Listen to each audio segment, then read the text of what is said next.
The wallet was heavier than it should have been. Ethan Carter noticed it the moment he stepped off the city bus. The late afternoon sun stretching long shadows across the sidewalk. It lay near the curb, half hidden beneath a crumpled receipt and a gust of wind. People passed by without seeing it. Or maybe they saw it and chose not to. Ethan bent down and picked it up. It was soft brown leather, expensive by the feel of it. When he opened it, his breath caught. Inside were crisp $100 bills, neatly folded. Credit cards. An ID he counted quickly, not intentionally. Just out of shock over $3,000. His heart began to pound. $3,000 was more than he had in his bank account. It was 2 months of rent for his tiny apartment.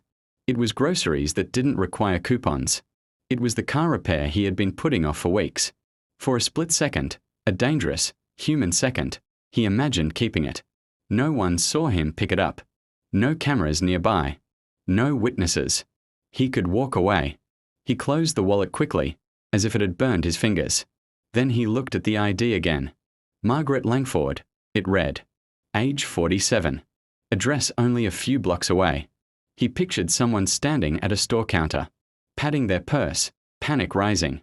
He imagined a phone call to cancel cards. The dread of losing not just money, but security. Ethan exhaled slowly. Do the right thing, his mother used to say, even when no one's watching. His mom had passed away 2 years earlier, but her voice still showed up at moments like this. He walked toward the address on the ID, each step feeling heavier than the wallet in his hand. The neighborhood shifted from bus stops and corner stores to tree-lined streets and quiet homes. Margaret's address led him to a modest but well-kept brick house with white shutters and a small porch swing. He hesitated at the gate. $3,000. His overdue bills flashed through his mind again. But then he thought of how hard he'd worked to stay honest his whole life. How his mom had raised him on integrity, even when they barely had enough. He walked up the steps and knocked. Moments later, the door opened. A woman stood there, mid-40s, neatly dressed. Eyes red and swollen as if she had been crying. Yes, she asked cautiously. Ethan swallowed. Hi. Is your name Margaret Langford? Her face drained of color. Yes. He held out the wallet. I think you dropped this. For a moment, she just stared at it. Then at him. Then back at the wallet. Her hands trembled as she took it. Oh my God, she whispered. I thought it was gone. She opened it quickly, scanning the contents. When she saw the money still there, tears filled her eyes again, but this time for a different reason. You didn't take anything, she said, almost in disbelief. Ethan shook his head. No, She looked at him in a way that made him uncomfortable, not suspicious, but searching. Please, she said suddenly, stepping aside.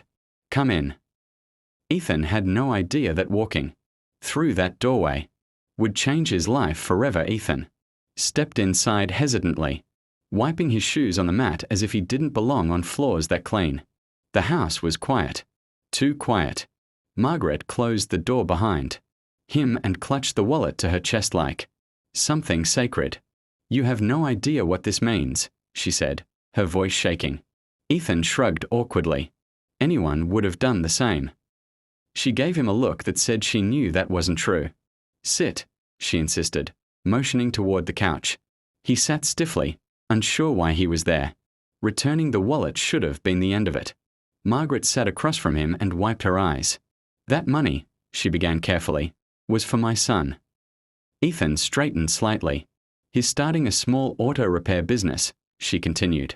He's been saving for years. Today, I withdrew the rest of what he needed to sign the lease on a garage. Her voice cracked. If I had lost that, it would have set him back months. Maybe more. Ethan nodded slowly. He knew what setbacks felt like. He'd been working double shifts at a grocery warehouse just to stay afloat. After his construction job ended last year, life had a way of knocking people down without warning. Margaret leaned forward. What's your name? Ethan. Well, Ethan, thank you isn't enough. You don't have to. Yes, I do, she interrupted gently. She stood up and disappeared down the hallway. Ethan heard a drawer open and close. When she returned, she held an envelope. He immediately shook his head. "I can't take money." "It's not a reward," she said. "It's gratitude." She placed the envelope on the coffee table. "There's $500 in there." Ethan's eyes widened. "I can't."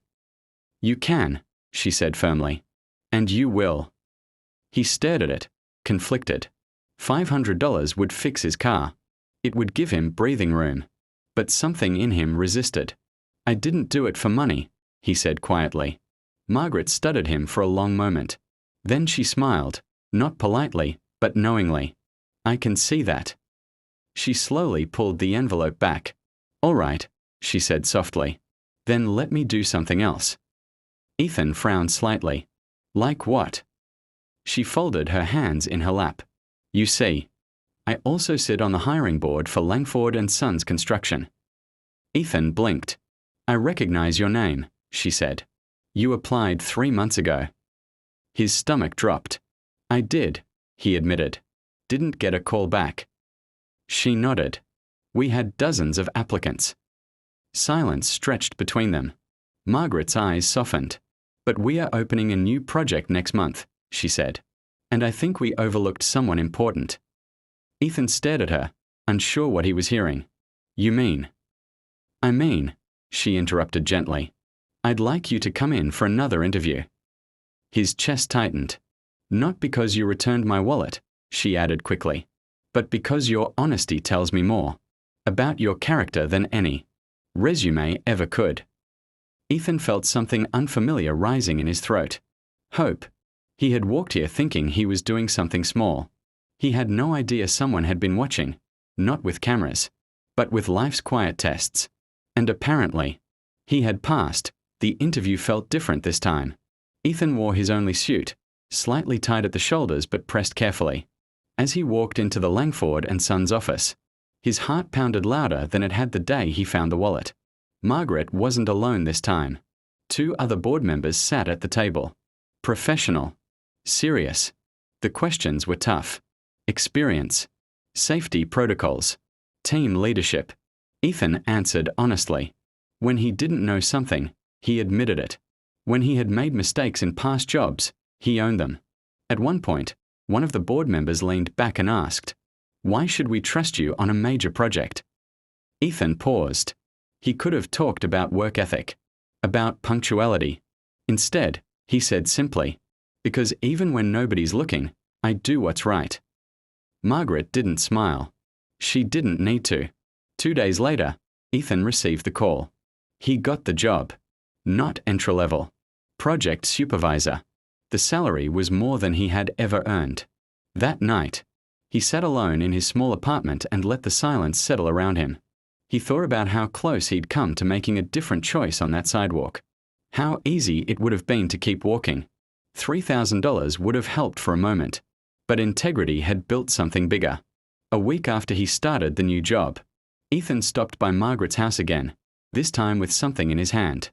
A small framed photo of his mother. He handed it to her. "She's the reason I knocked on your door," he said quietly. Margaret looked at the picture, a smiling woman with kind eyes. "She raised you well," Margaret said softly. Ethan nodded. She did. Months later, Ethan found himself in a grocery store checkout line when the elderly man in front of him realized he didn't have enough to cover his bill. Without thinking, Ethan stepped forward and paid the difference. The man turned, shocked. "You didn't have to do that." Ethan smiled. "I know." As he walked out of the store, he understood something powerful. Kindness doesn't end where it begins. It moves. From one hand to another. From one life to the next. A lost wallet. A knock on a door. A second chance. Sometimes the smallest decision. The one made in a quiet moment, when no one is watching, carries the greatest reward. And sometimes, what shocks you most isn't what someone else does. It's who you become because you chose to do the right thing.